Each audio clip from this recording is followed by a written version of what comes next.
Good afternoon, Facebook world. It is noon. It is Friday. Are you feeling it?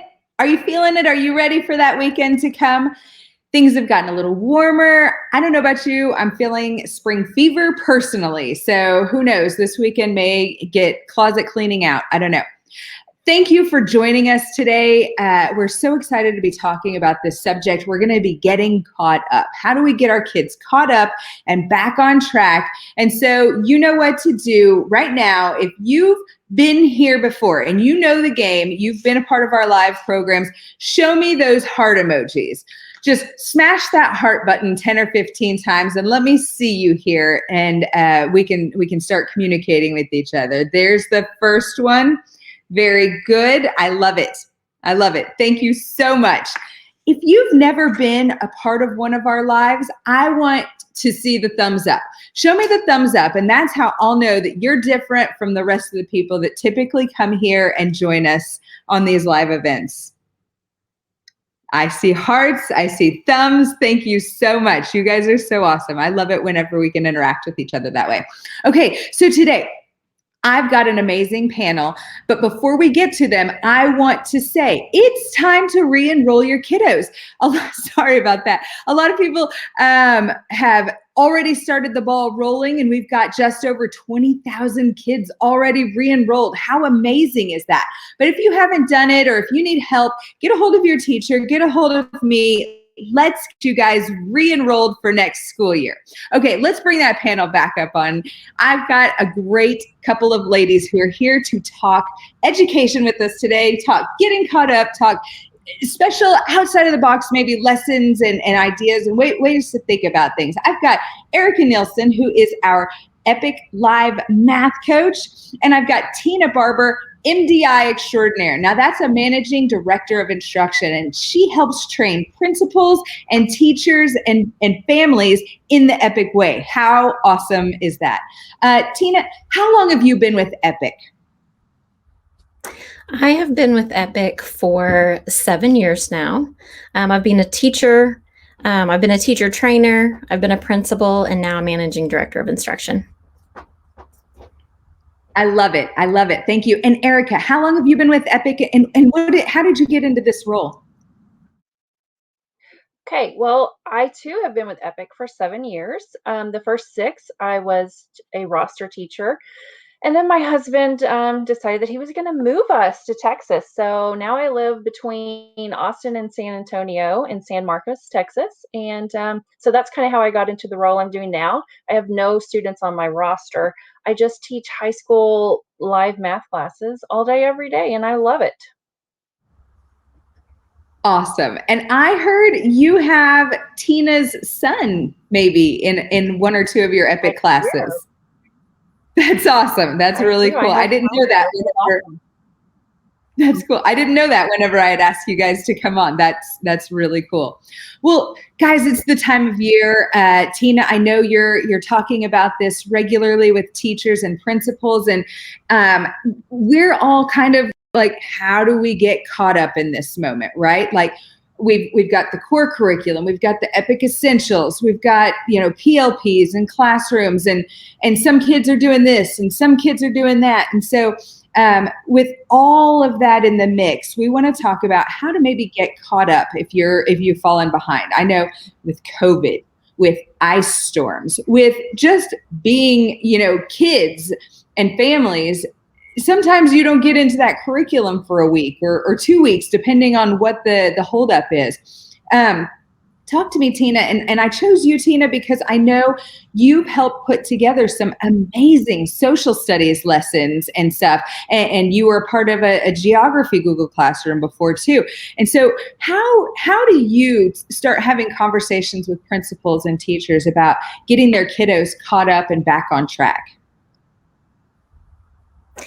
Well, Erin, all teachers are tasked with teaching Oklahoma academic standards. That's the thing we must do.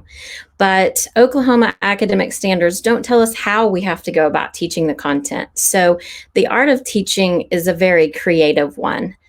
We can think outside of the box and take some English and some math and science or social studies and do some cross-curricular work. So while they might be working on a social studies project, a teacher can give them credit for an English assignment while looking at the standards and making sure that we are teaching and all learning those academic standards. We can build projects that can give you a bigger bang for your buck, if you will. That's awesome. That's awesome. And I know whenever I was a teacher, that one of the last kind of big projects I put together was for 7th grade geography. And that one standard took up 12% of the school year of standards. And so the kiddos, once they did it, they created this compare and contrast analysis between countries and checked out their economic systems. Were they third world or first world country? Anyway, the report, when it was all said and done, these kids were making presentations, which got the multimodal skills in English, plus it was 12% of the year of geography. That's a huge project when it's said and done. And in that week and a half that they took to come up with that project, they were really able to move through some of that content and get that dual credit.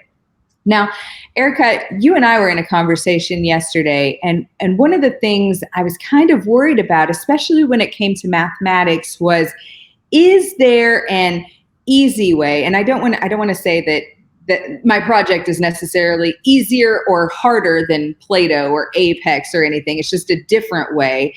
But is there a way of easily getting caught up in math? Well, math is a little trickier. It's harder to incorporate seamlessly into other subjects. Of course, you have opportunities with things like statistics sometimes, but it's not quite as easy as like a history and English crossover. Honestly, the quickest way to get your students caught up in math is to work on those foundational skills that they may be lacking. Especially like middle school, and we see it in high school as well. Like students are lacking a lot of those foundational skills like fractions, decimals, and that type of thing. And that can really kind of get in the way of learning the more advanced skills.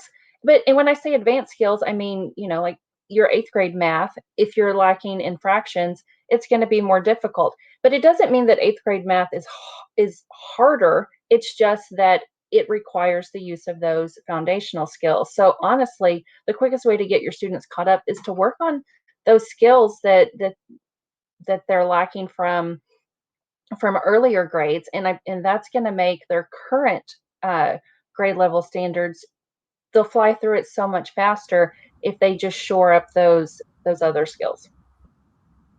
Yes, I am all for that. Okay, and here, I'm just going to give a personal anecdote here, and it might be out of place, out of line. I feel like with mathematics and knowing the elementary mathematics, right? I know that second, third, and fourth grade are those super foundational math, the addition, subtraction, multiplication, stuff like that. Mm-hmm. Knowing those things gets you geared up for 5th grade. 5th grade, you're using all those skills, and now you're doing fractions and decimals and percents.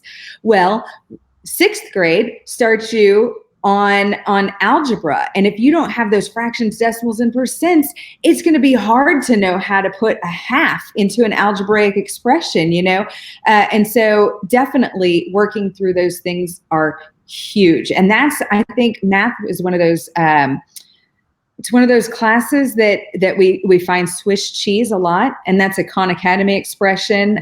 Sal Khan uses that in his book. But if you've got a hole in that thought process, it's going to be really hard to build on top of it. I personally have started going through Khan Academy. I started about 5 years ago, going through the world of math. And I started at kindergarten, and I am now worked through 8th grade math because I had Swiss cheese. And I know a lot of people have already heard my story, so I'm not going to bore everybody. But knowing that math at the foundational level will help you. Now, you did give me a piece of advice yesterday, Erica, about calculators. How can we incorporate calculators into that math to make it overcomable? Well, especially once you get into high school, you're going to use calculators, especially with the graphing calculators. There's so many things that you can do with those. And so let's say that you don't know how to work with fractions. Okay, you can still do high school math. You're just going to be more dependent on your calculator. And again, it's totally doable, but it's going to cause some frustrations and make your student feel a little behind. So, for example, whereas if someone has those skills, they can look at an equation and maybe figure out tricks and things that they can do to kind of manipulate it and get through it quicker. Whereas someone who doesn't have those skills, they're going to use their calculator, and it's going to take a lot more time to kind of type in every single step of the way. Whereas, if you have that skill, you can do it in your head quickly and it's not a big deal. So a lot of times students, they get anxiety just seeing something like fractions, and they automatically think, oh my goodness, this is going to be so hard. I can't do this. And we just want to try and eliminate that anxiety about math. And so again, I mean, I don't care if you're in high school, if you're a junior, if you don't have those foundational skills with fractions, go back and learn it now. It's going to make the rest of your life easier. Because it's going to eliminate the fear and anxiety that I know so many, I mean, adults even still feel about math. Well, and I was just about to say, nobody told me when I was going through freshman level, sophomore level, junior level math that I would have to someday have to help my kiddo with homework. Like, remember this math because it will come at you. And I might not use algebra every day in my job, but darn it, I'm going to use it for 3 years of my kids going through high school. So, learning it now, you kids, learning it now is not just to set you up for your career success, but it will set you up for your future children's success. Okay, off my soapbox. Yeah. Rhonda wants us to know she likes that and she is all for that. Lisa Chin says, good point, Erica. So thank you for helping them out on some of those things. Tina, talk to me about some other projects that you might be able to kind of smash together, and then talk to me about Crash Course. Didn't you do something with the YouTube channel Crash Course before? Yes, Crash Course is a great way it's an engaging program that's on PBS that the Green Brothers, and I think they've even brought in some other experts to hit some of the other subject areas that they are not experts in, but it's very engaging for high school students to watch those classes. And then what I did was go in and paired the standards for what the student is expected to know in a U.S. history class or in an astronomy class or earth science class, and came up with work for the students to do. And I'm a big proponent of allowing students to show what they know.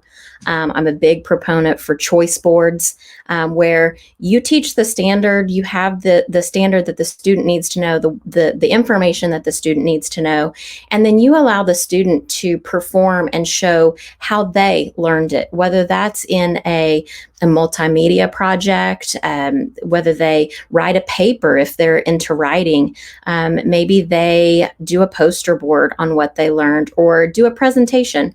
So just allowing students to mesh many standards together from comprehension, vocabulary, while they're analyzing and evaluating and comparing and contrasting, like you mentioned earlier, Erin, just allowing students to take that content and make it their own. And be able to progress through at a quicker pace because they have been able to bundle those standards together. And then they're proud of the product and they've learned more than they would have possibly going through a textbook or going through an online curriculum. It's much more valuable and sticks with the student if they're allowed to do that. I love that. That is huge. And so just while we are talking about other platforms and other things that you can use. You mentioned Crash Course, and those green guys are so funny and witty. I love them. But I use Tyler DeWitt Science. This guy gave a TED Talk a few years ago, and he was talking about how all these science textbook vendors are writing these textbooks for each other, really, not for middle school and high school kids to get it and love science and watch his TED Talk. But he's got an entire YouTube channel where he is teaching physics and chemistry and biology. Bozeman Science is another one. Now, this guy is a university professor, but he breaks it down at the high school level as well. Epic Science Rocks, Crash Course Kids. TED Talks are huge to be able to use.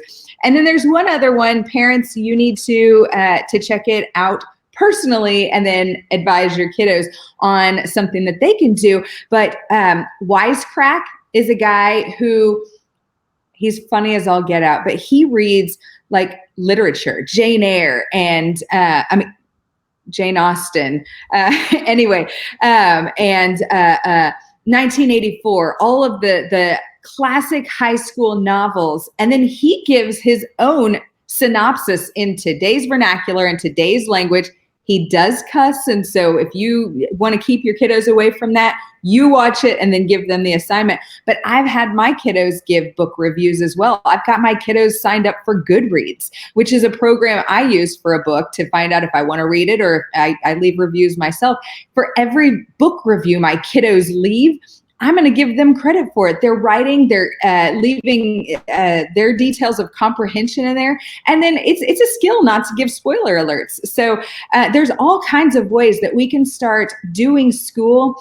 And that's why the hashtag exists, guys. School can be different. It doesn't have to be done the same exact way. We've got so many tools we can use that it's unreal.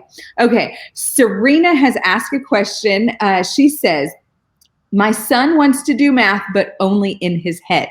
She says, getting him to write down problems and work them out on paper is a real struggle, but a necessity now that we're getting into bigger numbers. Any advice on what we can do to get him motivated to work them out on paper? And Erica, I'm going to let you have the floor here, but I know that I've given my kiddos extra credit. Like, hey, you got an 85 on this, but I'm going to give you an 89 because you wrote all this work down. And you know, what do you have? Oh, and Phil says, that's my daughter too. Erica, what kind of advice do you have for somebody who's trying to do the math in their head? Oh, okay. Yeah, this one hits home for me for many reasons. One, because I was that kid. Math has always come easy to me, and I hated having to write it down myself. But now that I'm on the other side as a teacher and a parent, I 100% see the need. So what I do in my math classes is I grade the process. I don't grade the answer. In fact, on most of my assignments, the students have the answers. So I want them to know if they're doing it right. I want them to know if they got the right answer. But what I'm looking at is, show me the work. I want to grade your process. I mean, there's multiple reasons for that. One, if I can't see their work and they miss it, I don't know where they went wrong. So when I was in a brick and mortar classroom, I would always give partial credit, and I would have a rubric like, okay, if they get this far, they get this many points. Or if it's just an arithmetic mistake, I'll just count off a point if they still had the process right. Because especially like in upper level math, there's so many places where you could make an error and get a wrong answer. But if it's just arithmetic, I'm fine with that. I mean, that's okay. But can you do the algebra process or the calculus process? Do you understand that? So that's what we're looking for. So I would say just tell your kids that you're going to make better grades if you're showing your work, because if you don't show your work and you miss it, you get 0 credit. So that's a lot of opportunity for making small, silly mistakes and getting it all wrong when you actually know how to do it. So that's maybe grades is the best way to motivate the kids. I love this. I like this. And I'm going to say yes, because, and here's the thing, guys, Dyslexia was never on my radar, because my kiddo never flipped her letters, never talked about things being backwards in my entire life with her. And in 5th grade, we were working through math, and you're right, the digital curriculum is so unforgiving. And we get parents all the time that are like, my kid was making A's and B's at brick and mortar, and now they're making C's and D's. What's going on? And there is just no forgiveness. There is no showing the work. And so if we have that, we can compensate that as teachers. But just an anecdotal note here again, my daughter was transposing the numbers when she would go to enter it in the computer. And so at one point I said, well, write down the problem and make sure we'll look at the work and make sure you've got it. And so I checked over her work and I said, yep, that's the right answer. Enter it in. And it got it wrong. And I thought, well, what on earth? No, I know it was right. And I looked at the problem on the screen and she had written it down incorrectly. And so then I said, well, Tatum, now we're going to slow way down. I want you to look at the problem, write the problem, look at the problem and check the problem. So we did that and we made sure she wrote it down correct. We did the work. She got the right answer. I said, go put it in. Guess what? She transposed the numbers again. And I know she got it right. She got 2 math problems in a row right, the way she had written them down and worked it out. But she went to enter it in and she got 79 backwards and wrote in 97. And that's how we found out she was dyslexic. But it was because we had to slow way down. We had to work the math out, and we were able to find a learning disability, or actually we call it a strength around here because there's so many strengths for dyslexics. But we did not know she had dyslexia until we were working through math problems with her. And so Serena, use that as a motivating factor as well. And guys, if you're asking a kiddo to do something, let's give them credit for it. Okay. Whether it's boosting a grade or a GPA or if you know that they got it all right on paper, then give them credit for that. Carla says, let them work it out on a whiteboard. That is what I've used. Carla, that's a great idea. A lot of kiddos love the ability to write it on a whiteboard. I don't know what it is that they'll write it on a whiteboard versus a piece of paper any day of the week. And so that is huge. Erica, what are some of the things you ask of your kiddos in your math Google Classrooms and Epic Live classes? You said they've already got the answer. That's kind of an interesting approach to doing math. Talk to me more about that process. Well, I don't want my students to just get a worksheet or something and they work through it all thinking that they're doing it right. They turn it in and they miss them all. But if they have the answers and they're willing to be disciplined enough to check their answer each time, then they know right away whether or not they're doing it right. And if they're getting it wrong, then they're not going to do a whole worksheet wrong, because then they're going to start thinking that that's the right way to do it because they've done it so many times wrong. So that's the complete opposite of what we want. I want them to know that they're doing the process correctly. And if they're not, then they can come to my tutoring hours and we'll figure out where they're going wrong. Excellent. And Tina, talk to me. So we've got families that are like, I just don't want to keep up with all the different places to do this stuff. We'd really just like to do Odysseyware, or we'd really just like to do Play-Doh. What kind of percentage complete? If we've got a kiddo who's maybe, supposed to be at, 49% complete right now, but they're sitting at maybe 20% complete. I know that the ILP suggests about 5% per week. How do you have a conversation with somebody who wants to use the curriculum and is also trying to catch up? What does that look like in your world? Well, I would advise that, there are many different ways that students and families go about tackling this. I know right now, my son, he is choosing to work on math every day because we feel like that's very important, that he keeps up his practice with math. He struggles a little bit with math, and so it's important that he keeps going with that. But he got a little bit behind with his calendar in Apex. And so he just decided to take this week to focus on one subject at a time. And it was able to kind of propel him forward because he could stay on a one-track focus for English and get further ahead.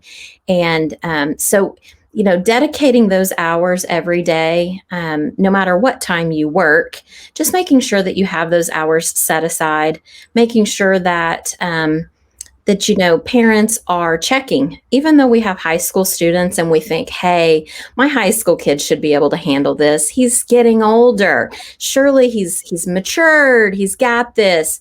Don't believe that your high school kids don't need to be checked up on, because I also had a high school, my 19-year-old graduated from Epic, and even as an 11th and 12th grader, I needed to check and make sure he was on pace and doing his work. They need our support no matter how old they get. So true. I wish I had a love mind. Do you want me to throw up the love emoji? And also, yes, throw up the love twice. Both for checking on your high schooler, and also because Kyle is doing his math every single day. Whenever I had Epic students on my roster, especially high school, they would want to do one subject at a time, and I would say, fine, but not math.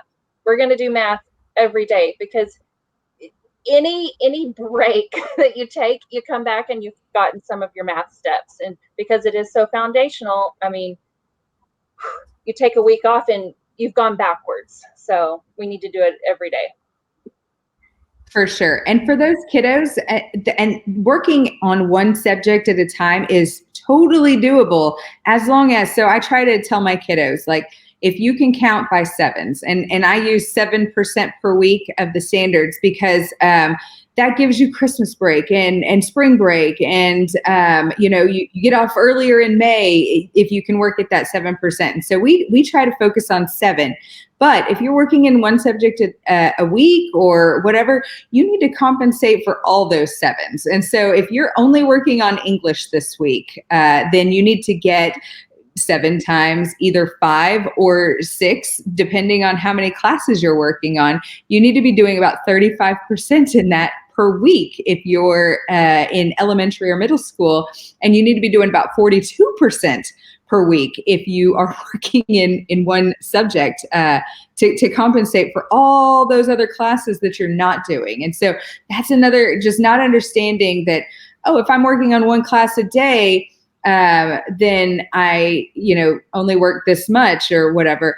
It doesn't work like that. You got to compensate for all those classes so that you don't fall behind in other places. And that's where we get credit deficient and everything else. So I'm going to check the Facebook one more time. It looks like you don't have many questions. We must be answering everything for you. So Tina and Erica, thank you so much for being my guest here today. I'd love to have you back another time.